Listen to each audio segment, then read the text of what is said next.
الفاتحة.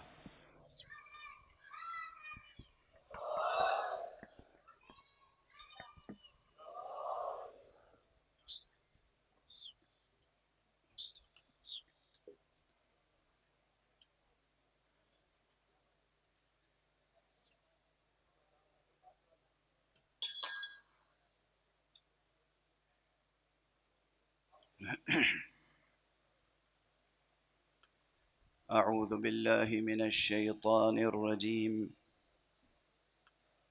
بسم الله الرحمن الرحيم. الحمد لله رب العالمين،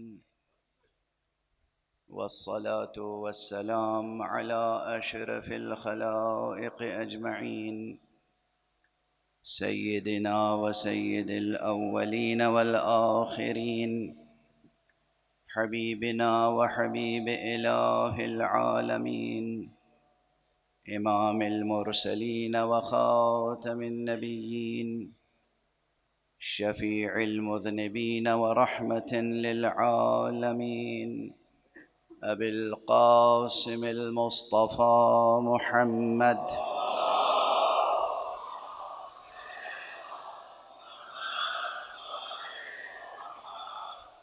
وعلى أهل بيته الطيبين الطاهرين الهداة المهديين المعصومين المظلومين، واللعنة الدائمة على أعداء الحق والدين. أما بعد، فقد قال الله تعالى عز اسمه في محكم كتابه ومتقن خطابه: بسم الله الرحمن الرحيم. ولقد أرسلنا موسى بآياتنا أن أخرج قومك من الظلمات إلى النور وذكرهم بأيام الله إن في ذلك لآيات لكل صبار شكور. صدق الله العلي العظيم.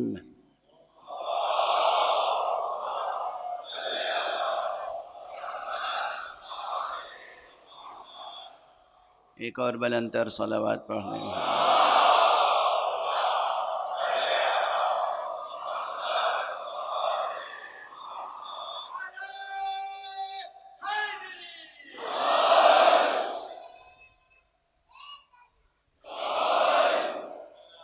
قرآن حکیم کے سورہ مبارکہ ابراہیم کی 5ویں آیت ہے، جس پر غالباً آج یہ میری 5ویں مجلس ہے. سورہ ابراہیم، ابراہیم بت شکن. یہ سورہ از اول تا آخر اپنی ایک ایک آیت میں نہ جانے کتنے مضامین اور کتنی حکمتیں اور کتنے معارف سموئے ہوئے ہیں. حضرت امام زین العابدین علیہ الصلاۃ والسلام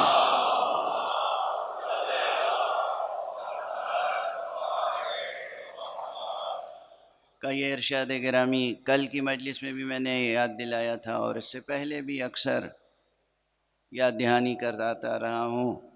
آپ نے فرمایا ہے کہ قرآن مجید کی آیتیں آیات القرآن خزائن، قرآن مجید کی آیتیں خزانے ہیں، خزانے. ایک ایک آیت ایک انتہائی عمیق و وسیع و عریض و عریق خزانہ ہوتا ہے. تو جب بھی کوئی شخص کسی خزانے کے دہانے پہ پہنچے تو اس پہ یہ لازم ہوتا ہے کہ وہ دیکھے اس خزانے میں کیا کیا اللہ نے نعمتیں رکھی ہیں. تو تدبر فی القرآن کے سلسلے میں اور تفکر فی القرآن کے سلسلے میں یہ ایک رہنما ارشاد ہے ہمارے چوتھے امام علیہ السلام کا. قرآن مجید پڑھیں. میں اکثر عرض کرتا ہوں، قرآن مجید جس قدر جتنا بھی روزانہ پڑھ سکیں پڑھیں، اپنے وظیفے میں رکھیں، صبح، شام یا سحر کے وقت. یا نماز عصر کے بعد، نماز صبح کے بعد، نماز عصر کے بعد یا سحر کے وقت، یہ تین اوقات تو بہت ہی عظیم الشان ہیں۔ یہ وہ اوقات ہیں کہ جب قرآن مجید انسان آداب قرآن کے ساتھ باوضو ہو کر عشق الہی کے ساتھ تلاوت کرتا ہے تو اللہ سبحانہ و تعالی، وہ عربی جانتا ہو یا نہ جانتا ہو، اس تلاوت کرنے والے کے قلب پر نورانیتوں کی چھوٹ پڑتی رہتی ہے۔ کوئی صحبت قرآن سے بے فیض نہیں اٹھتا۔ یہ ممکن نہیں ہے کہ کوئی قرآن حکیم کو اپنے سامنے کھول کر رکھے، محبت کے ساتھ، یقین کے ساتھ تلاوت کرے اور اسے کچھ حاصل نہ ہو۔ یہ ممکن نہیں ہے۔ جو لوگ یہ کہتے ہیں ان کی رائے سے میں متفق نہیں ہوں۔ بہت سے حضرات بحث کرتے ہیں کہ قرآن، ایک تو بہت بڑے عالم ہیں، میں اس وقت نام نہیں لینا چاہتا ان کا، عالم ہیں وہ، لیکن وہ کہتے ہیں کہ اس طرح سے قرآن مجید پڑھنا کہ انسان ترجمے سے بالکل واقف نہ ہو اور تفسیر سے واقف نہ ہو، یہ باطل ہے۔ لفظ باطل کا استعمال اس طرح سے انہوں نے کر لیا کہ ان کا علم و فضل و اجتہاد کا بطلان خود ہی واضح ہو گیا۔ قرآن مجید پڑھیں، لیکن ہاں اگر اللہ توفیق دے، اور یہ توفیق پیدا کیجئے، یہ توفیق حاصل کیجئے، اس توفیق کو حاصل کرنے کے لیے دعا کیجئے کہ ترجمہ بھی پڑھنے کا موقع ملے، تفسیر بھی پڑھنے کا موقع ملے، تعویل تک پہنچنے کا موقع ملے، تعبیر حاصل کرنے کا موقع ملے، عبرت حاصل کرنے کا موقع ملے۔ یہ سب مراتب ہیں۔ قرآن مجید سے عبرت کس طرح حاصل کی جاتی ہے، قرآن مجید سے اعتبار کیسے حاصل کیا جاتا ہے، یہ ایک علیحدہ موضوع ہے مستقل، جس پر کسی صاحب فضل نے ابھی تک مستقل طور پہ قلم نہیں اٹھایا ہے۔ یہ ایک علمی موضوع ہے، قرآنیات میں ایک علمی موضوع ہے کہ کس طریقے سے قرآن مجید سے اعتبار حاصل کیا جاتا ہے۔ اور میں جب اعتبار کا کلمہ استعمال کر رہا ہوں تو اس کی بھی ایک اصطلاحی حیثیت ہے عرفانی ادب میں، عرفانی علوم میں، لیکن آپ سے ذہنی اور عرفانی ایمانی قربت کی بنا پر میں کہتا ہوں کہ آپس میں ایک دوسرے پر اعتبار کرنا، کبھی یہ تجربہ کیا ہے؟ ایک دوست کا کسی دوست پہ اعتبار ہوتا ہے، یہ تجربہ کیا ہے کبھی؟ ہوتا ہے تجربہ، کبھی آپ کا اعتبار قائم ہو جاتا ہے، کبھی آپ کا اعتبار ٹوٹ جاتا ہے۔ رشتوں میں یہ ہوتا ہے، بھائی بھائی کے رشتوں میں ہوتا ہے، والدین اور اولاد کے رشتوں میں ہوتا ہے کہ ایک رشتہ ہے، اس رشتے کے تقاضے کچھ بے کہے تسلیم کیے جاتے ہیں، لیکن کبھی کبھی وہ تقاضے پورے ہوتے ہیں تو کہا جاتا ہے کہ میرا اعتبار قائم ہو گیا، اور کبھی وہ تقاضے پورے نہیں ہوتے تو کہا جاتا ہے کہ بھئی اعتبار کو ٹھیس لگی، اعتبار ٹوٹ گیا۔ اب میں عرض کر رہا ہوں کہ قرآن مجید سے اپنا اعتبار حاصل کریں۔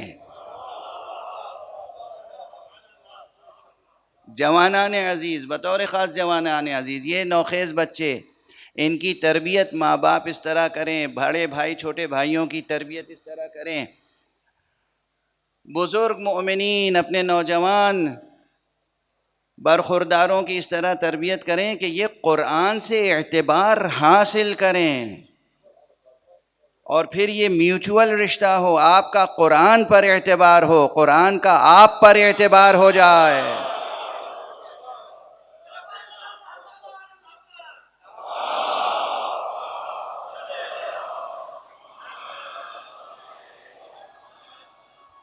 جن کے درمیان جن تلاوت کرنے والوں کے قسمیں ہیں، خود حدیث میں یہ مضمون آیا ہے کہ رب تال للقرآن والقرآن یلعنہ، کتنے قرآن مجید کی تلاوت کرنے والے ہیں جن پر قرآن لعنت کرتا ہے. حدیث ہے، یعنی وہ بیٹھ کے قرآن کی تلاوت کر رہے ہیں اور قرآن ان کے اوپر لعنت کرتا ہے. اب دیکھیے بات سے بات نکلتی چلی جاتی ہے، کتنی مثالیں اس کی دی جا سکتی ہیں. ایک بڑی مثال دے دوں، حالانکہ بہت دل پہ جبر کر کے میں مثال دے رہا ہوں. خاندان بنو امیہ کا، ارے اور جانے دیجئے، وہ شخص جو تخت حکومت پر بیٹھ کر یہ کہتا ہو، اس کا شعر نہیں ہے، کسی اور کا شعر ہے، دہرایا تو اس نے کہ لعبت ہاشم بالملک فلا ملک جاء ولا وحی نزل. یہ تو بنو ہاشم نے ایک کھیل کھیلا تھا، ورنہ نہ کوئی ملک نازل ہوا تھا، نہ وحی نازل ہوئی تھی، یعنی نہ جبرائیل آئے تھے، نہ قرآن نازل ہوا تھا. اگر یہی شخص بیٹھ کے قرآن پڑھے تو قرآن اس پر لعنت نہیں کرے گا تو کیا کرے گا؟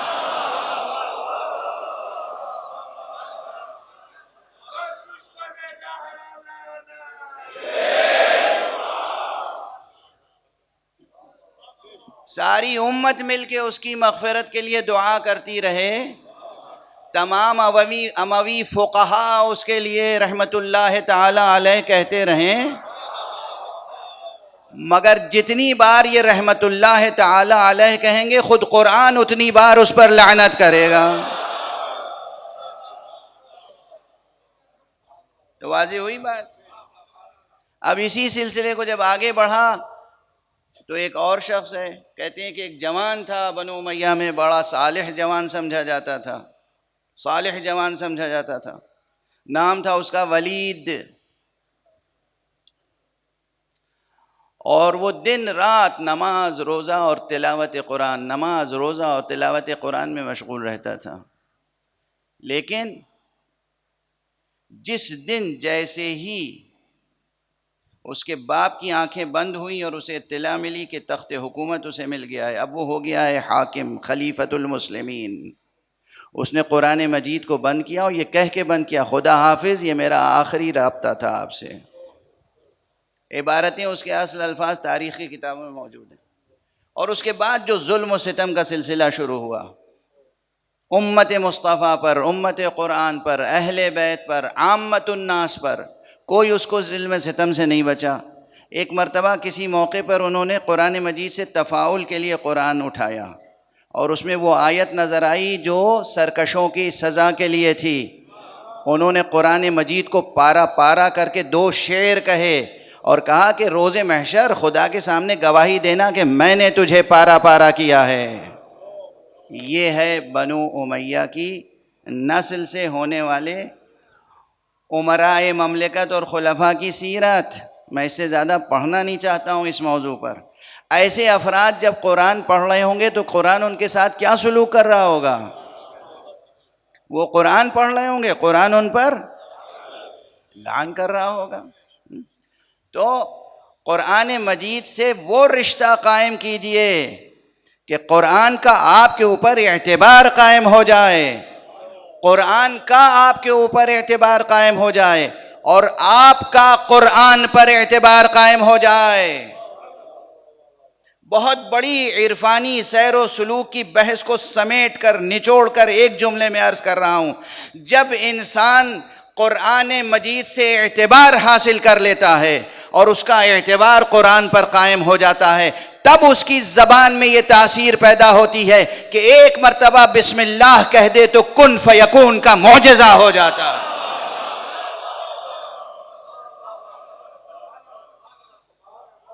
ہمارے عرفاء جو کہتے ہیں کہ بسم اللہ عارف کن فیکون خداست.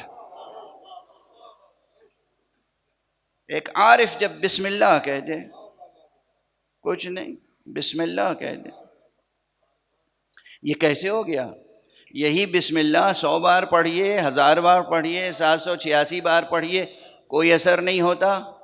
اور ایک عارف ایک بار بسم اللہ الرحمن الرحیم کہہ دے، جس کام کے لیے نیت کر کے بسم اللہ کہے گا وہ کام ہو جائے گا۔ یہ کیسے ہوتا ہے؟ انہوں نے قرآن سے وہ رشتہ برقرار کیا ہے کہ قرآن کا ان پر اعتبار ہے، ان کا قرآن پر اعتبار ہے۔ ایک صلوات پڑھ دیجئے محمد والے۔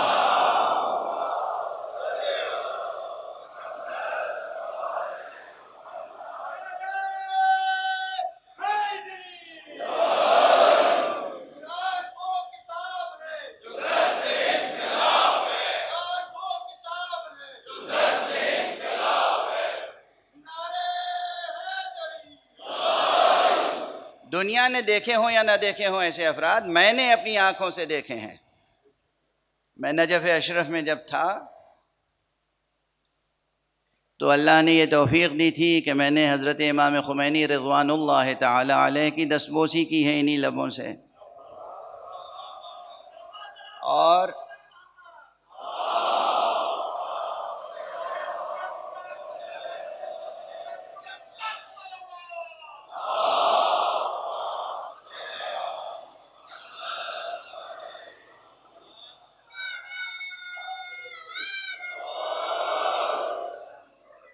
نہ جانے کتنی بار میں نے دیکھا ہے اپنی ان آنکھوں سے قریب سے۔ جیسے یہ بچے میرے پاس بیٹھے ہیں اور میں موجود ہوتا تھا، اور وہ گھر سے تشریف لاتے تھے، بازاروں سے گزرتے تھے، تنہا بس ایک شخص ان کے ساتھ ہوتا تھا پیچھے پیچھے۔ عموماً جو ہوتا ہے نا کہ ایک تقریباً ایک حلقہ ہوتا ہے، حالانکہ وہ وہاں سیاسی پناہ گزین تھے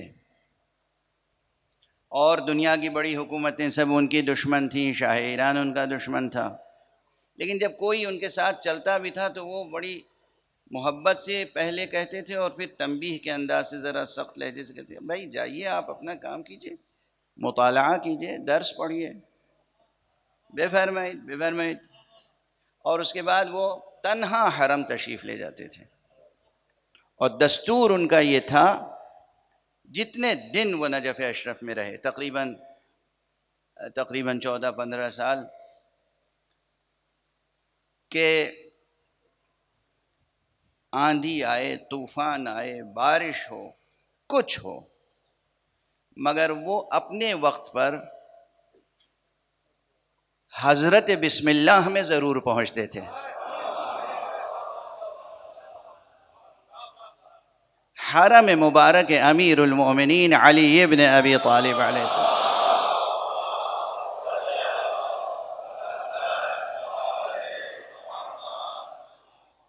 شہید مرحوم ان کے بڑے بیٹے جو خود فقیہ تھے، باپ کی موجودگی میں صاحب نظر تھے، فقہ میں اور عرفان میں، اور صاحب سیر و سلوک تھے، اور اس روحانی بلندی و منزلت پر تھے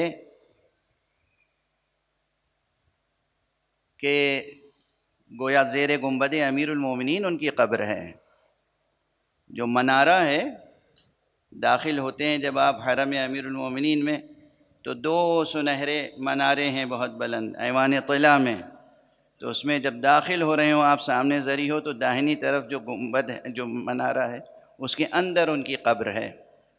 شہید سید مصطفیٰ خمینی رضوان اللہ تعالی علیہ، ان کا خود بیان ہے، سید احمد نے بھی اس کی تصدیق کی، بعد میں یہ سب چھپی ہوئی چیزیں بھی ہیں، انٹرویوز کی شکل میں بھی موجود ہیں، کہ وہ اپنے والد سے کہتے تھے کہ آج موسم بہت خراب ہے، آپ چاہیں تو اپنے گھر کے اوپر بالا خانے سے زیر آسمان جا کے زیارت کر سکتے ہیں امیر المومنین السلام کی۔ وہ کہتے تھے کہ نہیں، یہ نہیں ہو سکتا، مجھے تو وہاں جانا ہے، اور ذریح کے قریب حاضر ہو کر، یہ میں نے دیکھا ہے کہ ذریح کے جو سوراخ ہوتے ہیں، ذریح کی جالی جسے آپ کہتے ہیں، اس کے اندر یہ دونوں ہاتھ ڈالتے تھے اس طرح سے، اور دعا پڑھتے تھے اور زیارت کرتے تھے اور طلب کرتے تھے۔ تو کیا عطا ہوئی ہے انہیں؟ کیا عطا ہوئی ہے؟ میں پھر یہ جملہ کہہ رہا ہوں، اللہ نے حضرت امام خمینی کو کہ جو ایک امت مصطفیٰ کے عالم تھے، وہ عطا کیا ہے کہ نہ جانے کتنے انبیاء بنی اسرائیل رشک کی نگاہ سے دیکھتے ہوں گے۔ یہ حدیث مصطفیٰ صلی اللہ علیہ وآلہ وسلم ہے۔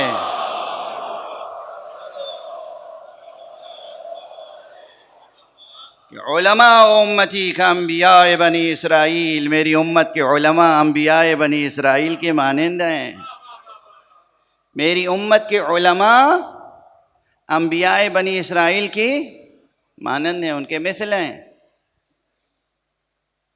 جو لوگ نہیں رکھتے معرفت خود اپنے علماء کی، وہ معصوم کی معرفت کیا پیدا کریں گے؟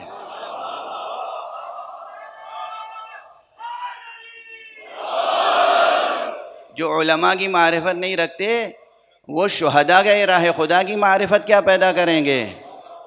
اور شہداء اور علماء سے موازنہ کرنے کے لیے خود میزان حدیث پہ معصوم رکھیں. معصوم کی حدیث ہے مداد العلماء افضل من دماء الشہداء، عالم اور فقیہ کی قلم کی روشنائی شہید کے خون سے افضل ہے. انکار کر دیجئے اور پھر بحث کرتے رہیے. بہرحال گفتگو تو یہ تھی کہ میں نے اپنی ان آنکھوں سے ایسے افراد دیکھے ہیں کہ جن کی بسم اللہ اعجاز کن فیکونی رکھتی تھی.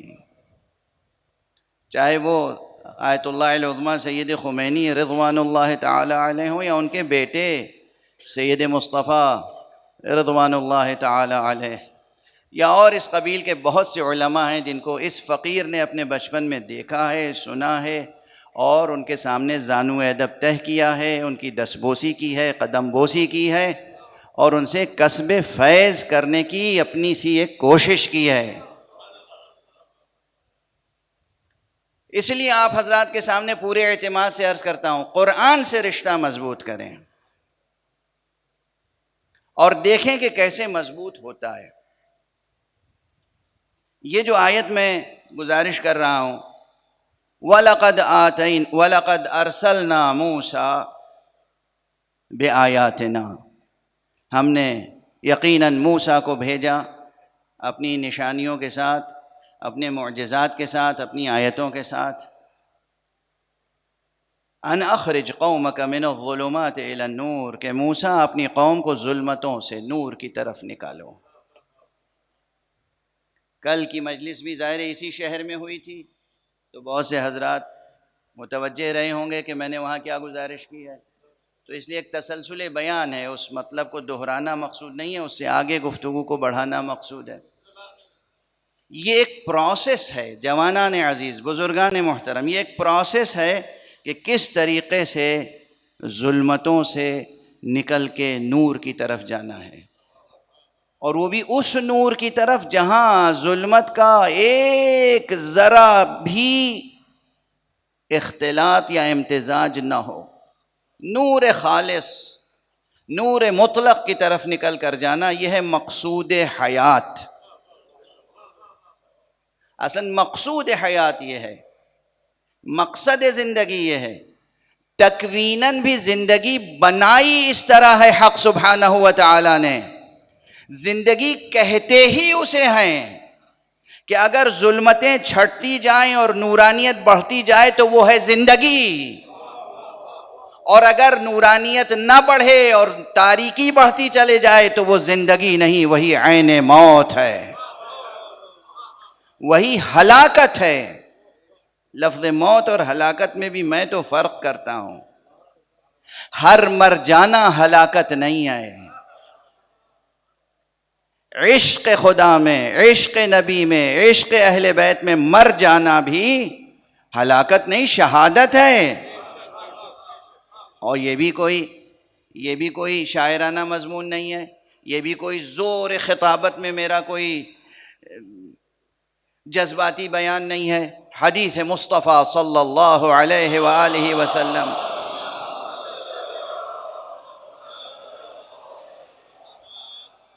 آپ نے فرمایا ہے کہ مشہور حدیث ہے، ہمارے بچوں کو یاد ہوگی، امید تو یہی ہے، جوانوں کو یاد ہوگی. من مات علی حب آل محمد مات شہیدا.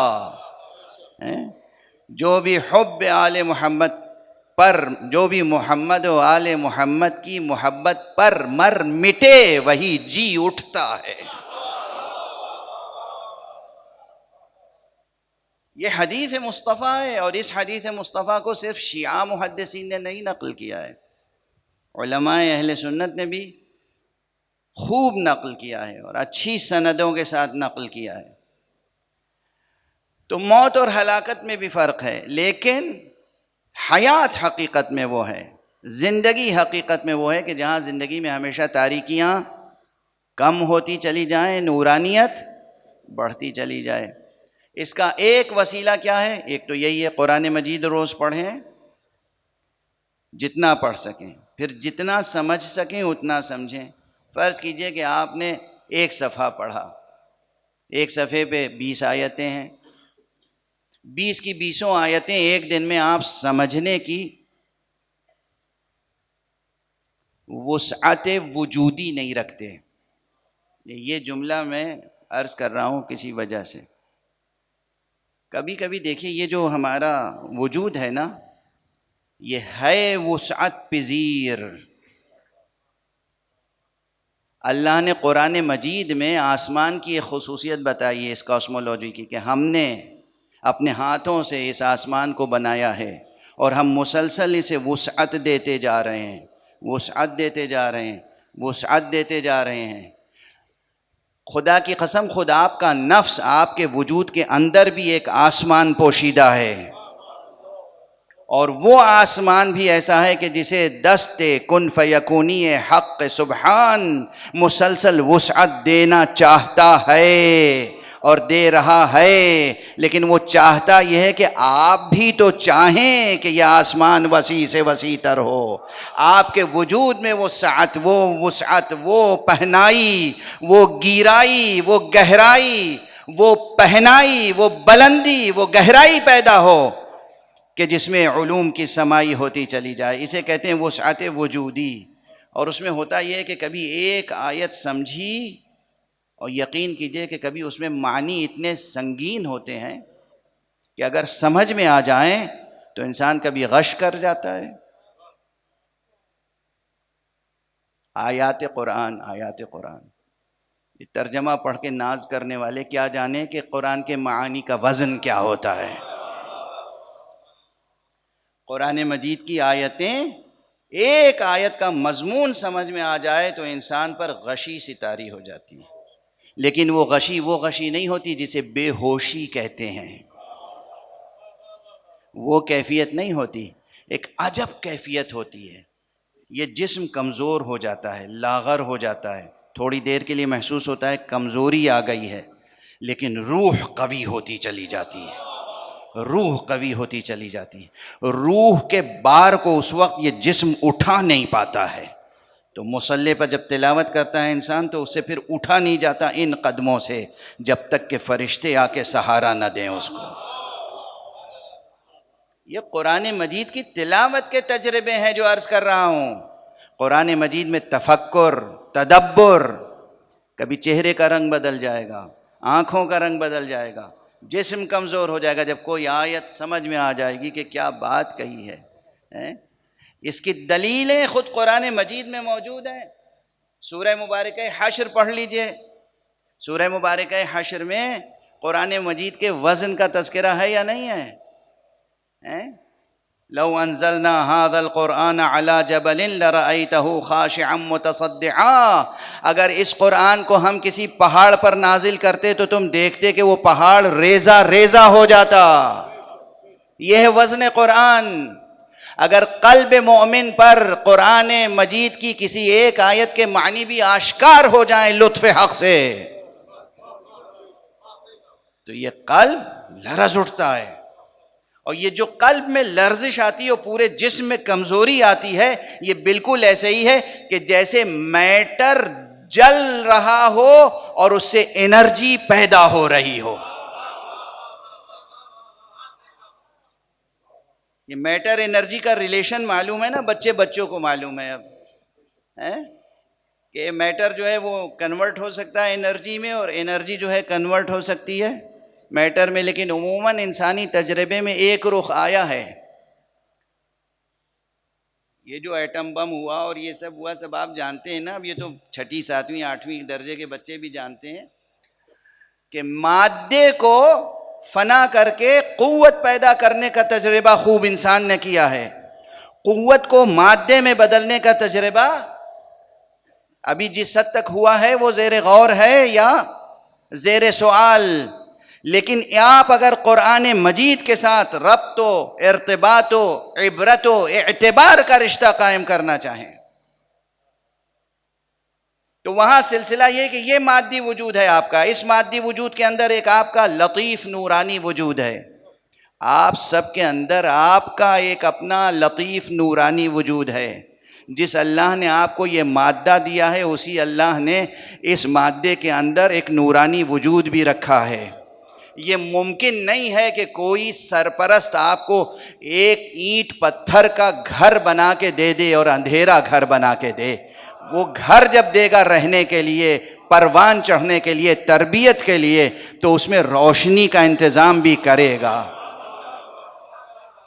اللہ سبحانہ و تعالیٰ نے ہمیں آپ کو یہ جسم عطا کیا ہے، صرف جسم مادی نہیں عطا کیا ہے، اس کے اندر پہلے سے ایک نوری حقیقت بھی رکھی ہے. یہ نفس آپ کا بھی نفس نوری ہے، یہ قلب آپ کا، یہ فؤاد آپ کا، یہ روح آپ کی، یہ بھی حقیقت اس کی نوری ہے، ناری نہیں ہے اور خاکی نہیں ہے. تو یہ پروان بھی تبھی چڑھے گا نا جب آپ کا مسلسل متصل مستقل رشتہ بھی نوریوں سے ہو، ناریوں سے نہ ہو.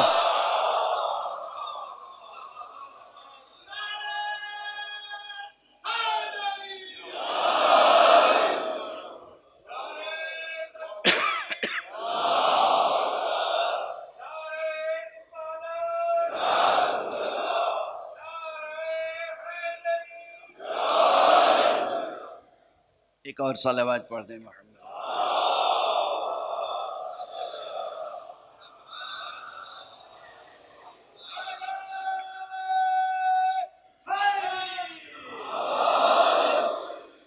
واضح ہے جو گفتگو ہو رہی ہے کہ آپ کا اتصال ارتباط سب سے پہلے تو قرآن مجید سے ہو، اور اس کے بعد ان سے ہو جنہیں اللہ نے قرآن کا ترجمہ بنا کے پیدا کیا ہے، ان سے اتصال ہونا چاہیے.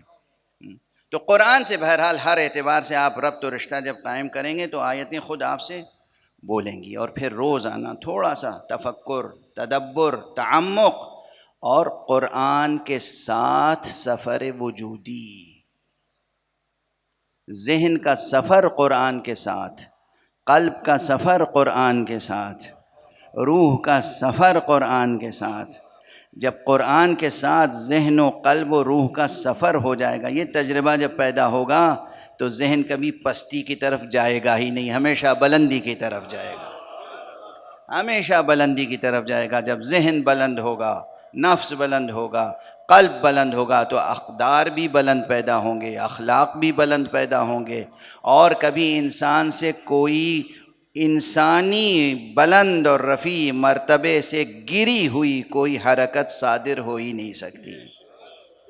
اس رتبے پر عام انسان پہنچ سکتے ہیں اگر ریاضت کریں. جنہیں اللہ نے معصوم پیدا ہی کیا ہو ان کا رتبہ کتنا بلند ہوگا.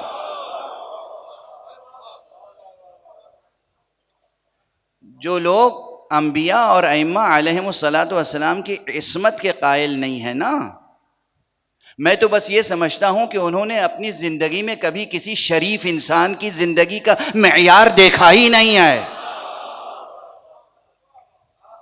انسان، ایک عام انسان،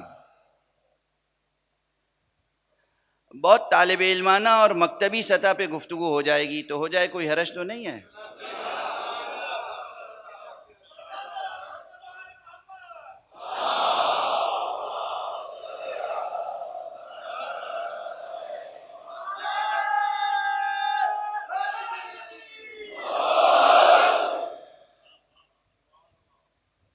چند بڑے گناہ ہیں جن کی سزا قرآن مجید میں ہے. انسان پہلے اس مسئلے کو سن لیں. قرآن مجید کو آپ پڑھیں اور عام انسان کو دیکھیں کہ بہرحال انسان بہت گناہ کرتے ہیں. گنتی بتا سکتے ہیں؟ کچھ آئیڈیا ہے، اندازہ شمار کتنے گناہ کرتے ہوں گے یہ انسان؟ سینکڑوں میں، ہزاروں میں، لاکھوں میں؟ میرا خیال ہے اس سے بھی زیادہ. کروڑوں میں۔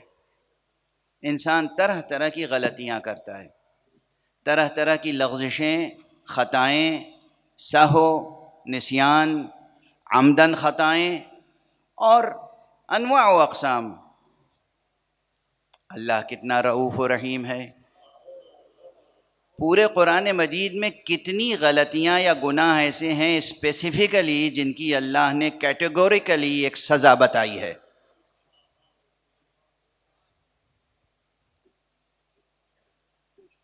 5 یا 6 بس۔ کیا سنا؟ غور سے سنا، قاعدے سے سنا؟ 5 یا 6 ایسی بڑی خطائیں ہیں جن کی اللہ نے قرآن مجید میں کھل کے سزا بتا دی ہے۔ ایک، قتل، کسی انسان کا بغیر جواز قتل کرنا، یہ اتنا بڑا گناہ ہے کہ اللہ نے قرآن مجید میں اس کی سزا بیان کی ہے۔ دوسرے، چوری، سرقت، یہ ایسا گناہ ہے، چوری چھوٹی ہو یا بڑی، چوری کسی بھی قسم کی ہو، چوری ایک شریف انسان کی زندگی میں داخل نہیں ہونی چاہیے۔ چوری، اس کی ایک سزا مقرر ہے اپنے شرائط کے ساتھ۔ تیسرا بڑا گناہ وہ ہے ناموس انسان کی بے حرمتی۔ یہ میں ممبر کی زبان ایسی استعمال کر رہا ہوں کہ بالغ سمجھ جائیں، اور نابالغ بچے جن کو سمجھانا اس وقت مقصود نہیں ہے وہ نہ سمجھیں۔ یہ ہماری تہذیب ہے، وہ الگ مغربی تہذیب ہے جو نابالغوں کو بالغوں کے احکام بتاتے ہیں۔ یہ ہماری تہذیب ہے کہ ہم حدیں مقرر کرتے ہیں، کس کو کس وقت کون سی بات بتانی ہے۔ تو تیسری بات یہ ہے کہ ناموس انسانی کی بے حرمتی، یہ اتنی بڑی سزا ہے، اتنا بڑا گناہ ہے کہ قرآن مجید میں سزا مقرر ہے۔ چوتھی سزا وہ یہ ہے کہ ناموس انسانی کی خود بے حرمتی نہیں کی، بلکہ کسی اور کو ناموس انسانی کی بے حرمتی کا الزام لگا دیا۔ یہ بھی اللہ کو پسند نہیں ہے۔ اللہ اکبر، اللہ اکبر، سمجھ رہے ہیں کیا نفاست ہے، کیا لطافت ہے، کیا طہارت کا معیار ہے، کیا حفظ ناموس انسانی کا معیار قدرت نے مقرر کیا ہے۔ جوانان عزیز، بزرگان محترم، سمجھ رہے ہیں کیا عرض کر رہا ہوں؟ کسی بھی انسان پر ناموس انسانی کی بے حرمتی کا الزام لگایا تو قرآن کہتا ہے اس کو سزا دو، اگر اپنے الزام کو ثابت نہ کرنے پائے۔ ٹھیک ہے۔ پانچواں اور بہت بڑا ایک گناہ کیا ہے؟ عام مفسرین اور فقہا جو کہتے ہیں وہ سمجھیں اور خدا کے ہاں جواب دیں گے جا کے کہ انہوں نے کیوں وہ رائے قائم کی۔ میں عرض کر رہا ہوں، سورہ مبارکہ مائدہ ہی میں آئے تھے، ساری دنیا جب سوچ رہی تھی، سوال کر رہی تھی کہ ٹیررزم کی ڈیفینیشن کیا ہے، اس کی سزا کیا ہے۔ یہ آج کل کی اس صدی کا ایک سب سے بڑا مسئلہ ہے نا۔ اس صدی کا سب سے بڑا مسئلہ دنیا والوں نے ٹیررزم بنا دیا ہے، اور یہ عوامی مسئلہ نہیں، یہ ہے حکومتی مسئلہ۔ دنیا کی جو بڑی بڑی حکومتیں ہیں، ٹیررزم انہی کے زیر سایہ پروان چڑھتا ہے، وہی پیدا کرتے ہیں، وہی سرپرستی کرتے ہیں۔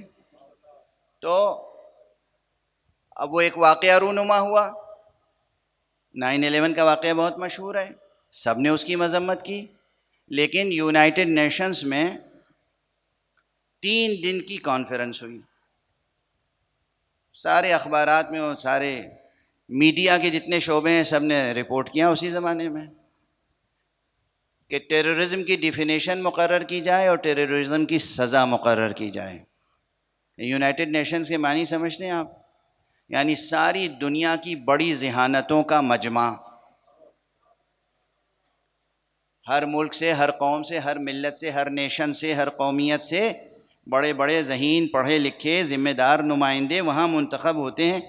تو 3 دن تک خوب گہما گہمی رہی، اور اس کے بعد جبکہ وقت کی ضرورت تھی کہ وہ مسئلہ حل ہو، مگر پھر اعلان یہ ہو گیا کہ یہ 3 دن کی کانفرنس متفق نہیں ہو سکی کہ ٹیررزم کی دراصل ڈیفینیشن کیا ہے۔ اچھا، جب ڈیفینیشن ہی پہ متفق نہیں ہو سکی تو جو چیز ڈیفائن نہ ہو اس کی سزا آپ کیسے مقرر کریں گے؟ دیکھ رہے ہیں انسانوں کے ساتھ و انسانی معاشرے کے ساتھ کیا مذاق ہوتا ہے، کس طرح مذاق ہوتا ہے۔ اسی وقت اتفاق سے میں نیو یارک گیا ہوا تھا، اور میرے ایک بہت عزیز دانشمند اور اہل خیر دوست، پروردگار انہیں سلامت رکھے اور خوب توفیقات میں اضافہ فرمائے، ڈاکٹر رضوان کاظمی صاحب ابھی حیات ہیں، پروردگار عمر خضر عطا فرمائے۔ انہوں نے اپنی طرف سے ایک خصوصی مجلس منعقد کی، آیت اللہ خوئی رضوان اللہ تعالی علیہ کے طرف سے، جو وہاں ایک بہت بڑا مؤسسہ ہے امام الخوئی سینٹر، اس میں، اور وہاں اس فقیر نے قرآن مجید کی ایک آیت کی روشنی میں ڈیفینیشن بھی بیان کی ٹیررزم کی، اور اس کی سزا بھی بیان کر دی، اور پھر اس کو ہم نے اردو میں بھی انگریزی میں بھی مقالات لکھ کر شائع بھی کر دیے، اور ایک حوالے کے طور پہ صرف عرض کر رہا ہوں، اس بر صغیر میں، ہند پاکستان بر صغیر، اس میں الہ آباد ہائی کورٹ کی ایک گونج رہی ہے ہمیشہ۔ الہ آباد ہائی کورٹ سے جو ایک قانونی جرنل شائع ہوتا ہے ہائی کورٹ کی جانب سے، اس جرنل میں بھی وہ اس فقیر کا مقالہ چھپا انگریزی زبان میں، اور اس کے بعد بہت سے ہائی کورٹ کے اور سپریم کورٹ کے ججز کے فون آئے کہ صاحب یہ تو آپ نے بڑی روشنی دکھا دی ہے، وہ بھی قرآن مجید کی آیت سے، کہ ٹیررزم کسے کہتے ہیں اور اس کی سزا کیا ہو سکتی ہے۔ تو قرآن مجید میں یہ 5 تو سب سے بڑے گناہ ہیں، آپ کو گنا دیے میں نے، اور گناہ کتنے کرتے ہیں ہم؟ بے شمار گناہ کرتے ہیں۔ وہ لطف الہی ہے کہ وہ ہمارے ہر چھوٹے بڑے گناہ پر سزا نہیں دیتا، سزا دینے کا کسی اور کو اختیار بھی نہیں دیتا۔ میرا بندہ ہے، مجھ پہ چھوڑ دو، تم کون ہوتے ہو؟ توبہ کا دروازہ ہمیشہ کھلا رکھتا ہے، استغفار کا دروازہ ہمیشہ کھلا رکھتا ہے۔ دیکھی آپ نے رأفت، رحمت، ربوبیت۔ ماں باپ، بچے کتنی شرارتیں کرتے ہیں، ہر شرارت پر سزا دیتے ہیں؟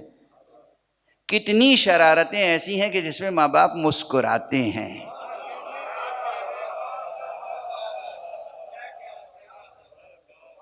کتنی شرارتیں ایسی ہیں جس پہ ماں باپ مسکراتے ہیں کہ نادانی میں کیا کیا ذہانت کی باتیں کر رہا ہے۔ اور ہمارے یہاں ہاں کچھ بڑی ایسی شرارتیں ہیں جن پہ پھر سزا روک ٹوک سب ہوتی ہے۔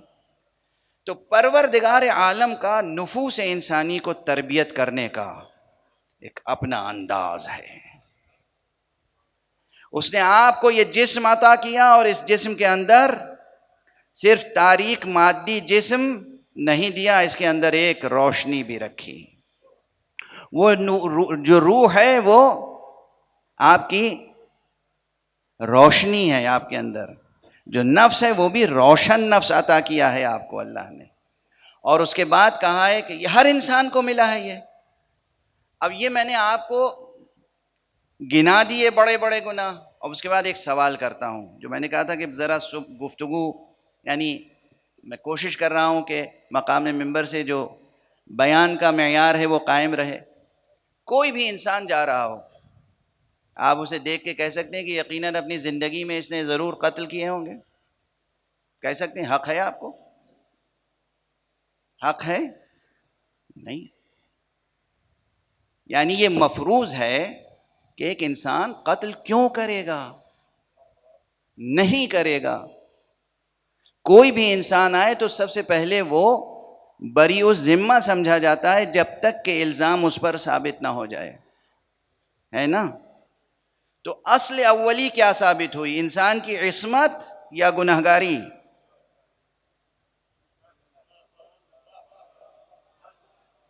واضح ہے جو بحث عرض کر رہا ہوں؟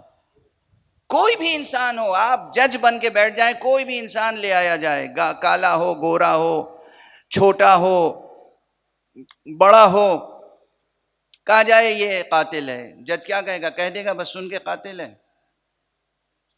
عدالت میں کل چلتے کیوں ہیں مقدمے؟ ثابت تو ہو کہ یہ جرم اس سے سرزد ہوا یا نہیں۔ یہ جو تقاضا ہے عدالت کا، ثابت کرو کہ اس سے جرم سرزد ہوا۔ اس کے معنی یہ ہے کہ نظام الہی ایسا ہے کہ انسان سے جرم سرزد نہیں ہونا چاہیے۔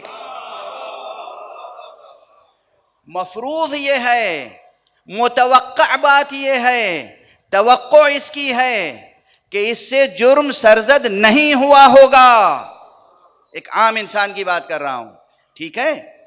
چہ جائے کہ ایک مرد مسلم جس نے کلمہ پڑھا ہو، چہ جائے کہ ایک مرد مومن جو دائرہ ولایت میں ہو، تو ایک انسان اگر اس کو دیکھے کوئی تو یہ توقع نہیں ہوگی، یعنی آپ کو حق حاصل نہیں ہے، آپ مجرم ہوں گے کہ سمجھے خامخواہ یہ قاتل ہے۔ کوئی جا رہا ہے، آپ کہہ دیں یہ قاتل ہے، کوئی جا رہا ہے اور آپ اس پہ الزام لگا دیں۔ تو ابھی میں بتا چکا ہوں کہ ناموس انسانی کی بے حرمتی کا الزام لگانا بھی اتنا بڑا جرم ہے کہ آپ کے اوپر سزا ہے۔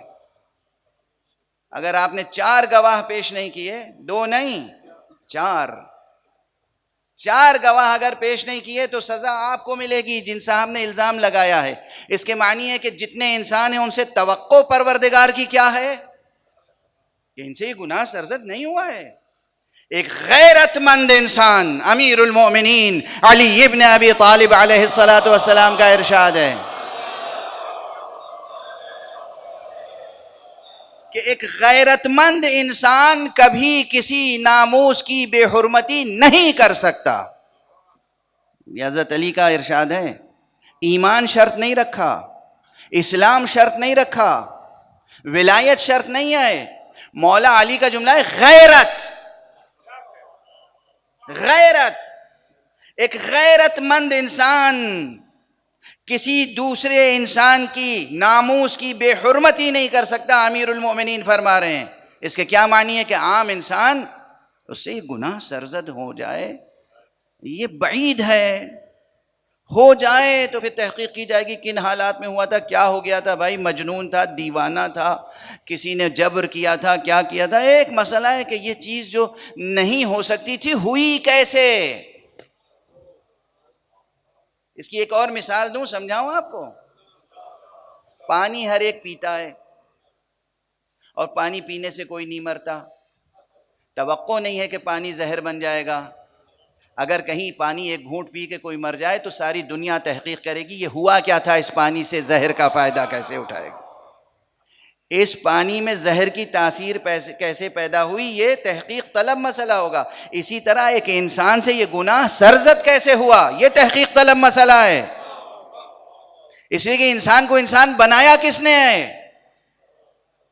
انسان کو انسان بنانے والا وہ اللہ ہے جو خود معصوم ہے۔ اللہ کو اللہ بنایا اس نے ہے جو خود معصوم ہے۔ اللہ معصوم ہے، اللہ بے خطا ہے، اللہ پاک ہے، اللہ طاہر ہے، اللہ عظیم ہے۔ اس نے جو چیز بنائی اس میں طہارت ہے، نفاست ہے، عظمت ہے، اور سب سے نفیس چیز جو اس پوری کائنات میں بنائی وہ انسان ہے۔ کیسے ممکن ہے کہ اللہ کے بنائے ہوئے انسان سے گناہ سرزد ہو جائے؟ اس لیے سارا عدالتی نظام ہے، تحقیق تو کرو اس نے کیا بھی ہے جرم یا نہیں، اس سے قتل سرزد ہوا یا نہیں، اس سے یہ گناہ سرزد ہوا یا نہیں، اس نے چوری کی یا نہیں، چوری کی تو کن حالات میں کی۔ مشہور واقعات ہیں، چور لایا گیا امیر المومنین علی ابن ابی طالب علیہ السلام کے پاس،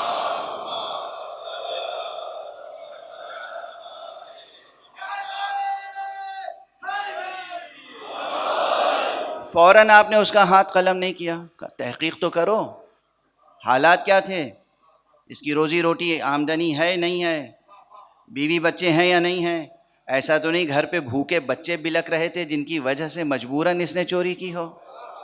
اگر ایسا ہے تو پھر اس کے ہاتھ نہیں کاٹے جائیں گے، بیت المال سے اس کی مدد کی جائے گی۔ یہ ہے اسلام، واضح ہے۔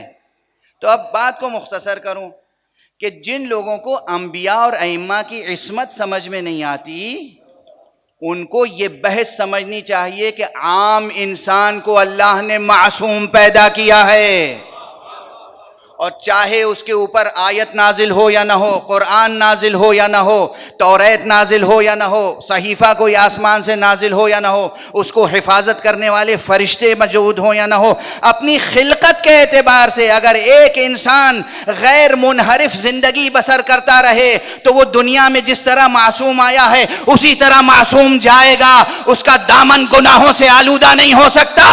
چہ جائے کہ جن پر اللہ نے آیتیں نازل کی ہوں، قرآن نازل کیا ہو، فرشتے ان کی مدد کے لیے ہوں، ان کو معصوم آپ نہ سمجھیں۔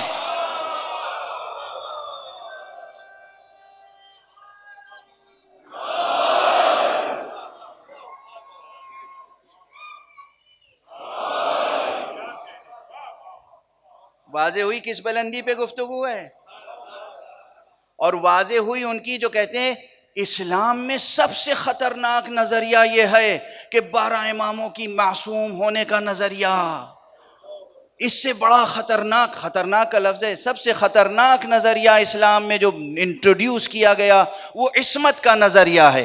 عصمت کا نظریہ فطرت کا نظریہ ہے، عصمت کا نظریہ قرآن کا نظریہ ہے، عصمت کا نظریہ شریعت کا نظریہ ہے۔ شریعت آئی ہے انسان کی بنیادی عصمت کی حفاظت کے لیے۔ اب مجھ سے سنو کہ سب سے بڑا خطرناک نظریہ اسلام میں کون ہے؟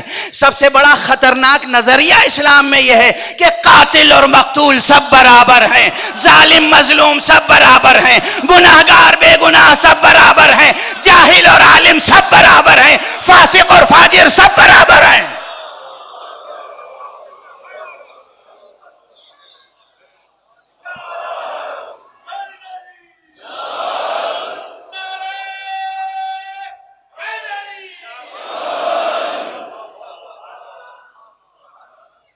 یہ وہ برابری کا نظریہ ہے جس نے ملت اسلامیہ کے چہرے کو روح سیاہ بنا دیا ہے۔ یہ وہ نظریہ ہے، عملاً بھی اور نظریاتی اعتبار سے بھی۔ یعنی کیا اسلام بنایا ہے، قرآن سے ہٹ کے اور مصطفیٰ سے ہٹ کے، صلی اللہ علیہ وآلہ وسلم۔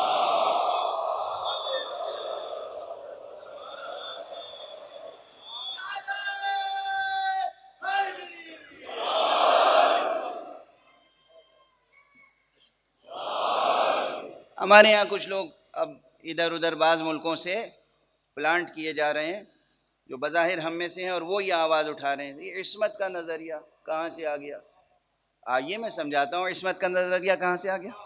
اگر آپ کی والدہ نے خطا نہیں کی ہے تو آپ بھی معصوم ہیں۔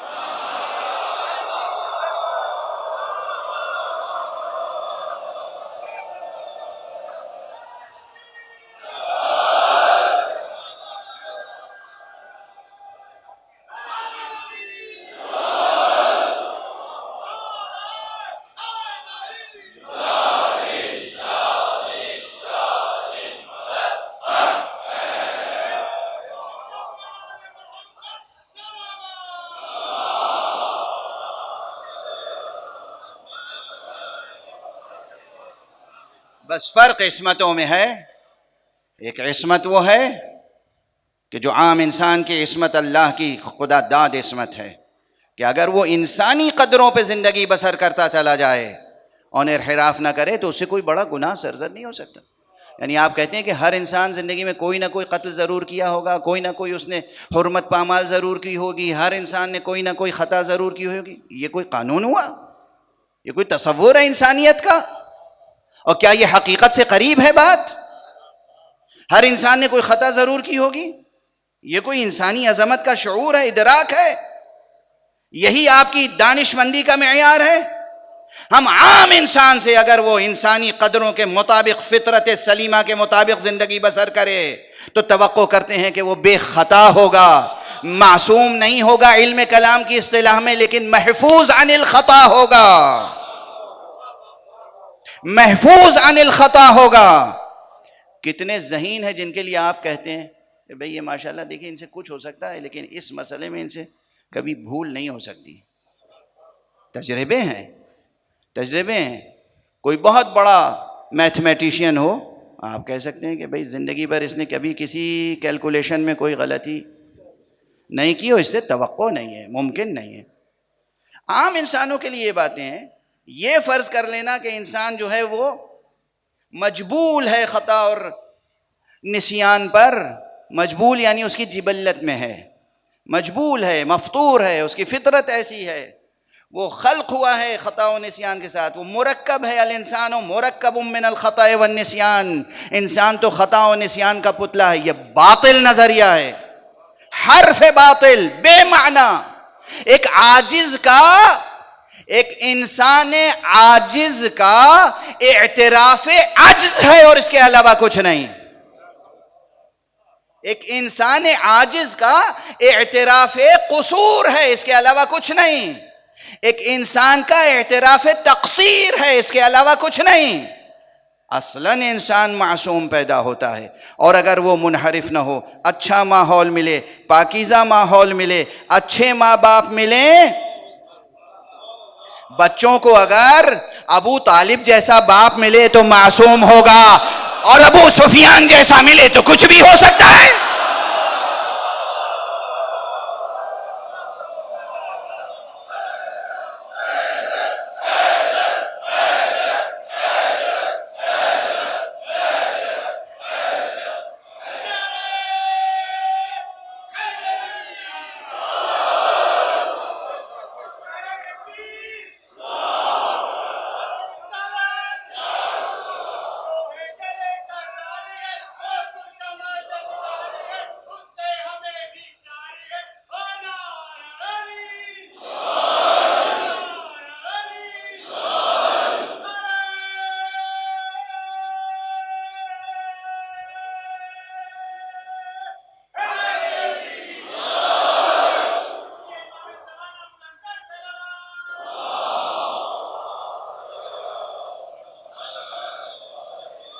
خدا کی قسم تاریخ بشریت میں اللہ نے جناب ابو طالب جیسی شخصیتوں کو نبوت ظاہری نہ دے کر، امامت ظاہری نہ دے کر، ولایت ظاہری نہ دے کر یہ احسان کیا ہے تاکہ انسان کے سامنے عظمت انسانی کا منارہ قائم رہے۔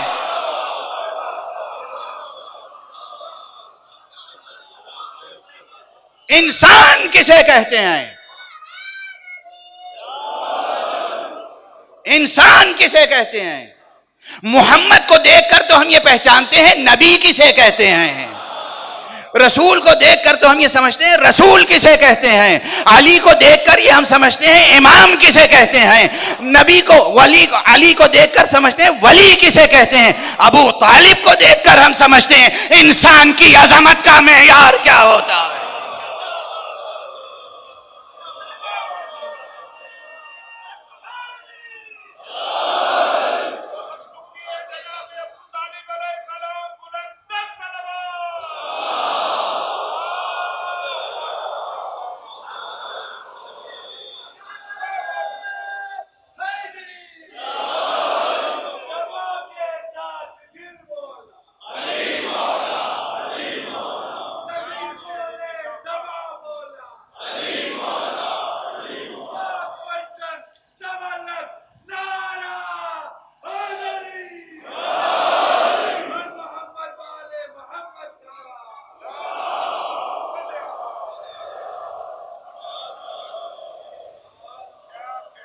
وحی آئے اور انسان بت کو سجدہ نہ کرے یہ الگ بات ہے، جبرائیل و فرشتے آئیں اور حفاظت کریں اور انسان بتوں کو سجدہ نہ کرے یہ الگ بات ہے۔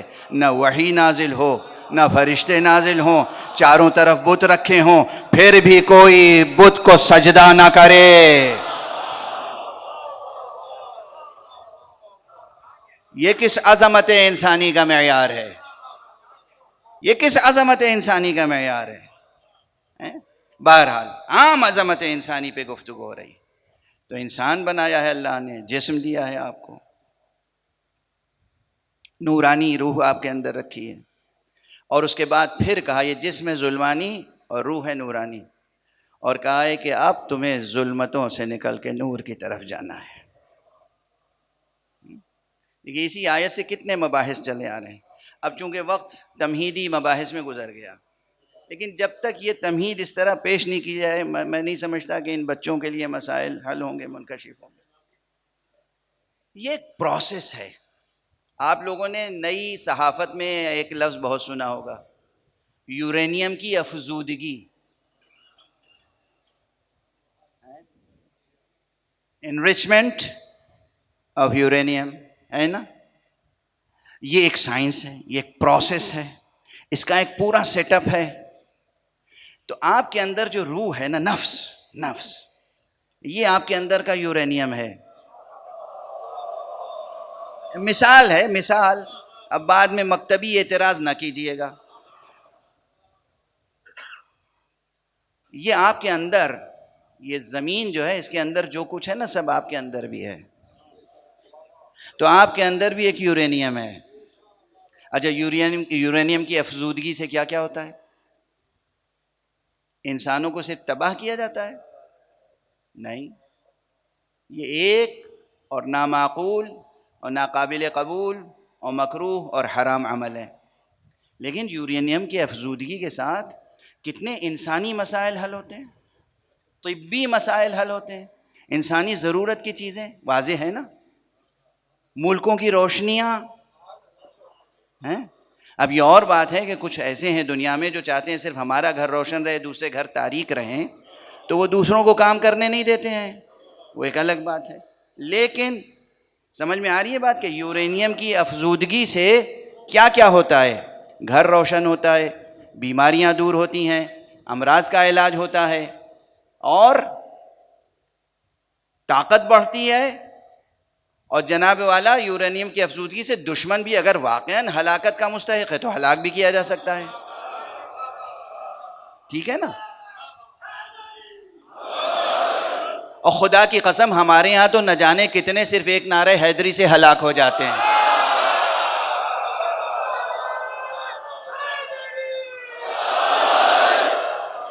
اس میں کسی شک کی گنجائش نہیں.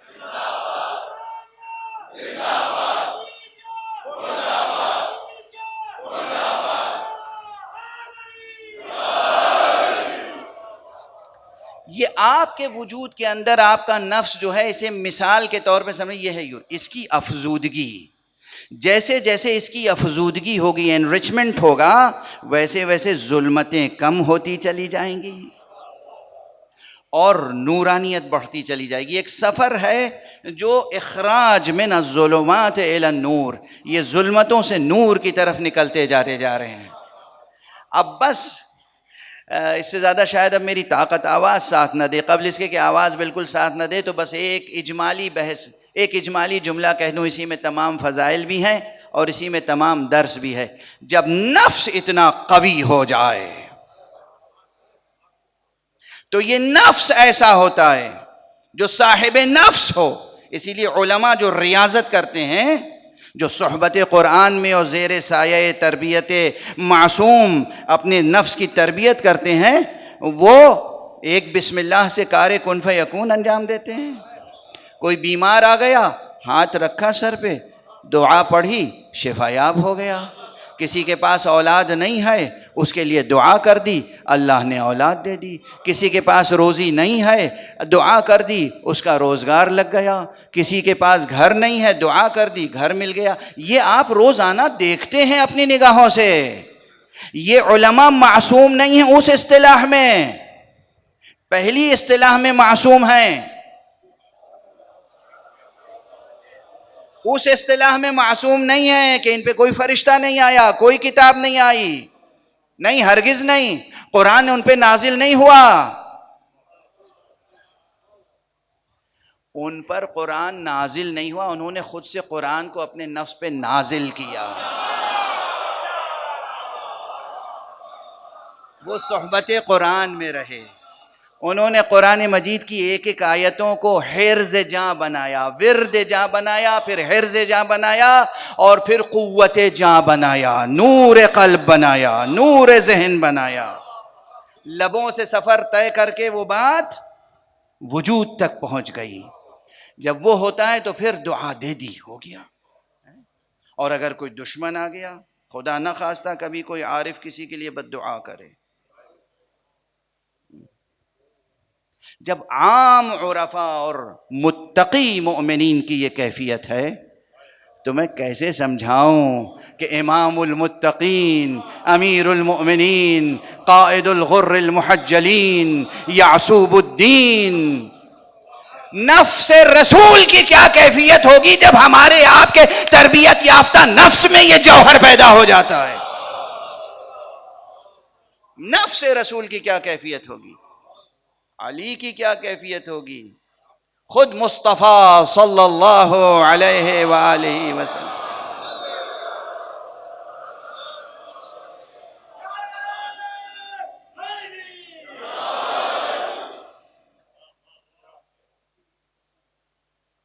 اس گفتگو کو یہیں روک لیتا ہوں، وقت گزر گیا، اس سے زیادہ طاقت نہیں ہے جسم میں کہ گزارش کروں، یہیں روک لیتا ہوں. ان کا نفس نفیس محتاج بھی نہیں تھا کہ انریچمنٹ کے پروسیس سے گزرے. یہ سب ہمارے لیے ہے، یہ جو پروسیس ہے نفس کے انریچمنٹ کا، یہ ہمارے لیے ہے، عام انسان کے لیے. یہ معصومی اللہ کی حجتیں ہیں. اب تصور کیجئے، بغیر مصائب پڑھے ہوئے آنکھوں سے آنسو بہتے ہیں اور سر و سینہ پیٹنے کا دل چاہتا ہے انسان. جو اس پروسیس سے گزرنے کے محتاج نہ تھے، صرف ہمیں پروسیس سے گزرنے کا طریقہ سکھانے کے لیے مصیبتوں پہ مصیبتیں برداشت کرتے رہے. کیا احسان ہے، انسانیت پر کیا احسان ہے. غور فرمانے آپ، توجہ ہے اس حقیقت کی. مصطفیٰ صلی اللہ علیہ وآلہ وسلم، انسان کامل، معصوم اکمل، ذخیرہ عصمت الہی، نبوت کی حقیقت جس ذات میں منحصر، وہ جب زبان سے کہے ما اوذی نبی قط فی اللہ کما اوذیت، غالباً یہی عبارت صحیح بخاری میں غالباً، یا اس کے نسخوں میں جو شروح میں ہے ما اوذی نبی قط فی اللہ کما اوذیت، کسی نبی کو اللہ کی راہ میں اتنی اذیتیں نہیں دی گئیں جتنی مجھے دی گئیں. اندازہ کر سکتے یہ ایک جملہ سر و سینہ پیٹنے کے لیے اس امت کے لیے کافی نہیں ہے، جو ہمیں طنز کرتے ہیں، طعنہ دیتے ہیں کہ یہ روتے کیوں ہیں، یہ ماتم کیوں کرتے ہیں. حقیقت انسانی سے واقف نہیں ہو تم، قرآن سے کیا واقف ہوگے، نبوت سے کیا واقف ہوگے، مقام امامت و ولایت سے کیا واقف ہوگے. نہ امت کی عظمت سے واقف، نہ امامت کی عظمت سے آگاہ، مصلح دوراں بنے ہوئے ہیں.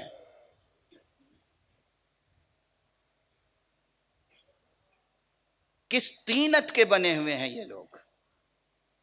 نبی کا یہ ارشاد ما اوذی نبی قط کما اوذیت، کسی نبی کو وہ اذیت نہیں دی گئی اللہ کی راہ میں جو مجھے دی گئی.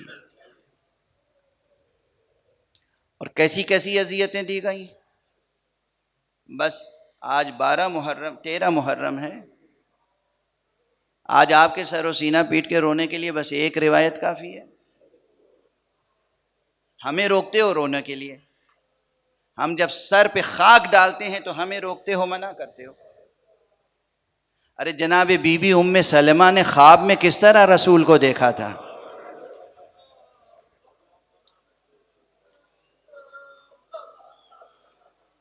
حضرت ابن عباس نے کس طرح خواب میں رسول کو دیکھا تھا؟ کتنوں نے خواب میں رسول کو روز عاشورہ دیکھا؟ جناب ام سلمہ فرماتی ہیں کہ میں نے دیکھا خواب میں رسول آئے ہیں، سر مبارک پہ غبار ہے، غبار، ریش مبارک پہ غبار، زلف غبار میں اٹی ہوئی ہیں، اور ریش مبارک اشکوں سے تر ہے، پریشان ہیں۔ میں نے پوچھا یا رسول اللہ میں کس کیفیت کے ساتھ دیکھ رہی ہوں آپ کو؟ کہا ام سلمہ صبح سے میں کربلا میں تھا، اور دیکھو یہ شیشی، میں اس شیشے میں لہو جمع کر رہا تھا۔ رسول لہو جمع کر رہے ہیں۔ کس کا لہو؟ کبھی اصغر کا لہو، کبھی اکبر کا لہو، کبھی قاسم کا لہو، اون و محمد کا لہو، اور اس کا لہو کہ جو دل و جان پیغمبر تھا، محافظ ناموس نبوت و توحید تھا، سید الشہداء ابو عبداللہ الحسین کا لہو۔ رسول سر برہنہ ہو، رسول اپنے سر پہ غبار ڈالیں، ہمیں تو ماتم اور رونے سے منع کر سکتے ہو؟ بے معرفت حاصل کر، شقی دعا کر کے پروردگار تجھے اشقیاء کی فہرست سے نکال کر سعادت مندوں میں رکھے۔ یہ حسین پر رونا بھی ان اسباب میں سے ایک سبب ہے جو نفس انسانی کو انریچمنٹ کے پروسیس سے گزارتا ہے۔ پاک ہوتے ہیں ہمارے نفس، زرخیز ہوتے ہیں ہمارے نفس، اس عزاداری کے ذریعے سے ظلمتیں کم ہوتی ہیں، نورانیت میں اضافہ ہوتا ہے۔ یہ فرش عزا پر آنے والے حسین پر گریہ کرنے والوں کی آنکھوں میں جو معرفت کا نور ہے، دوسرے کیا جانیں۔ یہ سینے پہ ہاتھ مارنے والوں کے دل جس قدر نورانی ہوتے ہیں، روشن ہوتے ہیں، دوسرے کیا سمجھ سکتے ہیں؟ نہیں سمجھ سکتے۔ تجربہ کہتے ہی اسے ہیں کہ جسے تجربے میں جب تک لایا نہ جائے اس وقت تک وہ بات سمجھ میں نہیں آتی۔ کیوں نہ گریہ ہو، رسول کیوں نہ گریہ کریں؟ جس کو رسول نے پہچنوایا ہو بار بار، ھذا حسین فاعرفوا، یہ میرا حسین ہے، اسے پہچان لو، یہ میرا حسین ہے، اسے پہچان۔ کس کس طرح سے حسین کی بے حرمتی کی گئی۔ میں ممبر پر عموماً کوشش کرتا ہوں کہ بس نص سے روایت، اصل واقعہ نقل کر دوں۔ اپنے تاثرات الگ ہوتے ہیں لیکن اصل واقعہ، اس واقعے میں کتنی المناکی ہے۔ وہ جملہ امام حسین کا تاریخ میں پڑھ لیجئے گا، جب قاتل نے امام حسین کے سینے پہ قدم رکھا ہے، آقا حسین نے کیا کہا؟ لَقَدْ ارْتَقَيْتَ مُرْتَقًا عَظِيمًا طَالَمَا قَبَّلَهُ رسول اللہ، تو نے بہت بلند مقام پر قدم رکھا ہے۔ ارے بہت مدتوں تک رسول نے اس سینے کو بوسہ دیا ہے۔ آقا حسین جب آتے تھے، چھوٹا سا قد ہے، ننھا سا قد ہے، حسین آ رہے ہیں مسجد میں تشریف لائے، بی بی نے کرتا پہنا کے بھیجا ہے، رسول اللہ نے کرتے کے بٹن دھیرے دھیرے کھولنا شروع کیے، گلو مبارک سے سینے تک بار بار بوسہ دے رہے ہیں، بار بار بوسہ دے رہے ہیں۔ طالما قبلہ رسول اللہ، اور آپ کبھی کبھی آپ کے لبوں کو اور دندان مبارک کو بوسہ دیتے تھے۔ آج 13 محرم ہے، نہ جانے 12 کو یا 13 کو کب یہ جرم سرزد ہوا تھا کہ کوفے میں تخت پر ایک شقی بیٹھا تھا، تخت کے نیچے سر مبارک رکھا تھا، شقی کے ہاتھ میں چھڑی تھی اور وہ چھڑی سے دندان مبارک سے بے ادبی کر رہا تھا۔ ایک صحابی رسول اٹھا، او شقی، میں نے اپنی آنکھوں سے دیکھا ہے رسول ان دندان مبارک کو بوسہ دیا کرتے تھے۔